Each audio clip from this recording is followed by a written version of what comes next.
हरे कृष्णा, राधे राधे। हम सभी भागवत की कथाओं का श्रवण कर रहे हैं। आज का प्रसंग है ऋषि कर्दम का गृहस्थ आश्रम। भागवत महापुराण में आदर्श गृहस्थ तो ऋषि कर्दम का ही दिखाई देता है। जब विरक्ति में थे ये ऋषि तो पूर्ण विरक्त, और जब गृहस्थ आश्रम को स्वीकार किया तब पूर्ण ग्रही बनकर 9 कन्याओं का जन्म और एक पुत्र इनके द्वारा प्रकट थे। और हाँ, कन्याएं भी ऐसी वैसी नहीं, अनुसुईया जैसी महान पतिव्रता, अरुंधति जैसी महान पतिनिष्ठ, इसके बाद पुत्र। अब पुत्र भी कैसे? साक्षात भगवान जिनके पुत्र बनकर आए, भगवान कपिल नारायण। ब्रह्मा के पुत्र ऋषि कर्दम। इनका जब जन्म हुआ तभी ब्रह्मा ने इनको कहा था, वत्स विवाह करो, सृष्टि को आगे बढ़ाओ। ऋषि कर्दम ने कहा, नहीं पिताजी, मैं तप करूंगा, शक्ति अर्जित करूंगा। बिना शक्ति के गृहस्थ आश्रम में जाने से कोई लाभ नहीं है।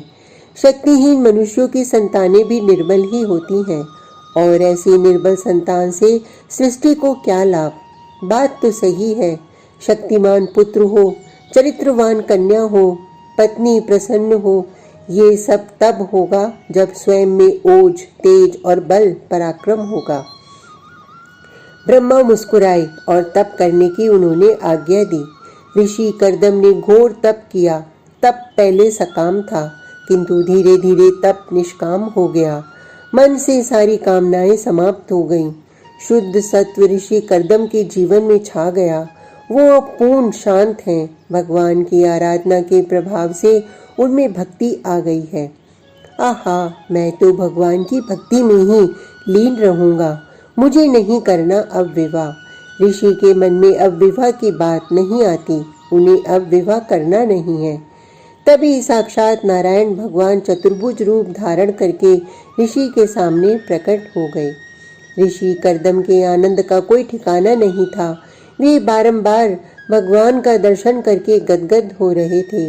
उनको सात्विक आवेश आ रहा था। कुछ देर तो वो बोल भी न सके। हे ऋषि, आप विवाह कीजिए, मंद मुस्कुराते हुए भगवान बोले। ऋषि ने कहा, हे भगवान, विवाह की अब कोई इच्छा नहीं है, किंतु आप विवाह कीजिए, इस बार आदेश दिया था भगवान ने। तो फिर मेरी भी एक शर्त है। भक्त अपनी पे आ गया था। भगवान के प्रति अपना पूर्ण हृदय में जागृत हो गया, इसलिए ऋषि ऐसा बोले। कहिए। भगवान ने भी सहजता के साथ कहा, अगर आप ही हमारे पुत्र बनकर आए तो मैं विवाह करूंगा, अन्यथा नहीं। ऋषि की बात सुनकर भगवान हंसे, फिर बोले, ऋषि, आप तो बड़े चतुर निकले। विवाह भी कर रहे हो और मुझे भी नहीं छोड़ रहे हो, अपना ही पुत्र बनाओगे। भगवान के मुखारविंद से ये सुनकर ऋषि साष्टांग भगवान के चरणों में लेट गए थे। वो कुछ नहीं बोले, बस अपने नेत्रों के जल से भगवान के चरणों को धो दिया था।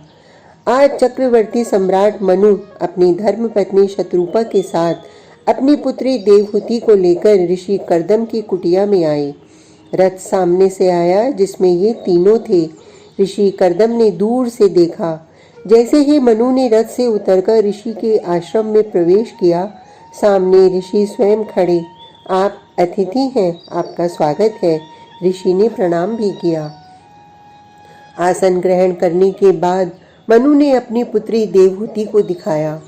सुंदरता की प्रतिमूर्ति थी देवहूति। इनकी सुंदरता पर मनुष्य की कौन कहे, गंधर्व तक मुग्ध थे। शुकदेव यहाँ एक बात कहते हैं, विश्वावसु ये गंधर्वों का राजा है। गंधर्व सबसे सुंदर देव प्रजाति है, ये बहुत सुंदर होते हैं। आज विश्वावसु विमान में बैठकर कहीं जा रहा था। वो अपनी मस्ती में था। तभी उसकी दृष्टि गई एक महल में। महल तो इसके गंधर्व लोक में भी बहुत हैं, इससे सुंदर सुंदर हैं। ये तो पृथ्वी का एक सामान्य सा महल है, किंतु इस महल में एक झरोखा था। उस झरोखे में कोई अत्यंत सुंदरी अपने घने लंबे सुनहरे बालों को बना रही थी। गौरमुख उस सुंदरी का, उसमें भी अत्यंत मोहित करने वाला सौंदर्य। ये विश्वावसु सौंदर्य के क्षेत्र का अधिपति है। ये पारखी है और स्वयं सुंदर है, किंतु आज इस सुंदरी के सौंदर्य ने इसे मोहित कर लिया था। ये विमान चला रहा था। चलाते जब ध्यान इस सुंदरी पर गया तो विमान चलाना ही भूल गया। परिणाम ये हुआ कि उल्टा होकर ये नीचे गिरा। तब ये सुंदरी हंसी थी। हंसी ने इस गंधर्वराज को मूर्छित ही कर दिया। हे परीक्षित, वो सुंदरी ये देवहूति ही थी। शुकदेव ने कहा। देवहूति की ओर देखकर महाराज मनु ने कहा, पुत्री, ये महर्षि कर्दम है, क्या इनके साथ तुम विवाह करोगी? शुकदेव कहते हैं, ऋषि से नहीं, पहले अपनी पुत्री से पूछा राजा मनु ने। शर्मा गई देवहूति, उन्होंने नजर झुका ली। राजा मनु समझ गए कि ऋषि ने मेरी पुत्री का हृदय चुरा लिया है। परीक्षित, कितनी सुंदर होंगे ऋषि कर्दम, विचार करो। चक्रवर्ती सम्राट की पुत्री एक ऋषि को दी गई और पुत्री की प्रसन्नता में मनु और शत्रुपा कन्यादान करके चले गए। देवहूति यहाँ ऋषि के साथ हैं। एक कुटी है, वहीं रहते हैं ऋषि। देवहूति जाती हैं, उस कुटिया की सफाई करती हैं, जाले हटाती हैं, गोबर से लीपती हैं, वस्त्रों को धोकर सुखाती हैं और कंद मूल फल को सामने रख देती हैं। अरे वाह देवी, तुमने तो सब कुछ बदल दिया। इतना ही कहा ऋषि ने और फिर ध्यान में बैठ गए। देवहूति अपने पति की सेवा में जुट गई हैं। समय पर साफ सफाई, जलपान आदि के लिए फल, पूजा आदि के लिए फूल दल, इस तरह कई वर्ष बीत गए। आज ऋषि बड़े प्रसन्न हैं। वो देवहूति की सेवा से प्रसन्न हैं। हे देवी, कुछ मांगो, जो इच्छा है वो मांगो। मैं तुम्हारी सेवा से बहुत प्रसन्न हूँ। कुछ नहीं बोली, बस बैठी रही देवहूति। मैं पति हूँ, पति से संकोच कैसा? मांगो, जो चाहिए मांगो, ऋषि ने फिर कहा। इस बार देवहूति थोड़ा शर्माकर बोली, संतति की कामना है मेरी। ये सुनते ही देवहूति को ऋषि ने आनंदित होकर अपने हृदय से लगा लिया था। देवहूति बड़ा शर्माई।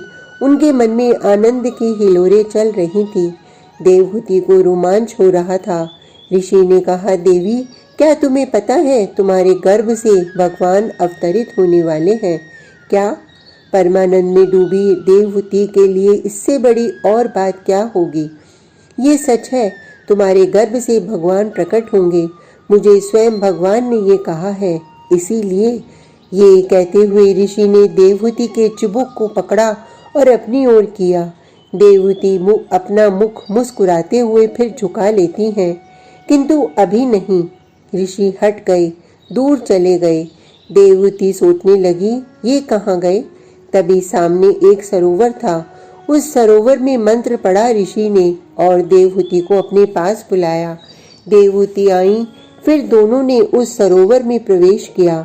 जब बाहर निकले तब ये दोनों विश्व के सबसे सुंदर दंपत्ति लग रहे थे।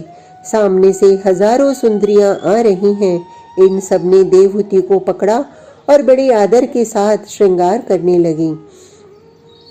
16 श्रृंगार में सजी देवहूति का रूप अलग ही निखर रहा था। वहीं कामदेव से कम नहीं लग रहे थे ऋषि भी। देखते ही देखते वहां एक विमान आ गया। उस विमान का नाम था कामक विमान। ऋषि कर्दम ने देवहूति का हाथ पकड़ा और विमान में ले गए। उस विमान में भी कई सुंदरियां थीं, जिनके हाथों में सुगंधित पेय आदि पदार्थ थे। विमान में एक सुगंध फैल रही थी जो मादक थी।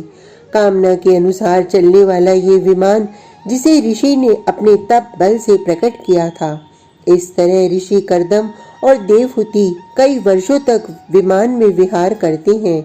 इनके 9 कन्याएं हुई और अब 9 कन्याओं के बाद भगवान कपिल नारायण का अवतार देवहूति के कुक्षी से हुआ था। पुत्र कपिल के प्राकट्य होते ही ऋषि कर्दम ने अपनी पत्नी से कहा, देवी, ये हमारे पुत्र हैं। भगवान ही हमारे पुत्र बनकर आए हैं। अब ये तुम्हें संभालेंगे। हे पुत्र कपिल, आपके प्रति मेरे मन में वात्सल्य ही उमड़ रहा है, इसलिए मेरा आशीर्वाद है तुम्हें अपनी माता को तत्व ज्ञान देना, जिससे इनका मोह भंग हो। मैं तो जा रहा हूँ। इतना कहकर ऋषि कर्दम वहां से चले गए थे वन के लिए, और वन में जाकर वो भजन में लीन हो गए। इधर देवहूति ने समस्त भोग सामग्री को का परित्याग कर दिया और अपना त्यागमय जीवन बिताने लगी थी। आज का प्रसंग इतना ही। कल तक के लिए हरे कृष्णा, राधे राधे।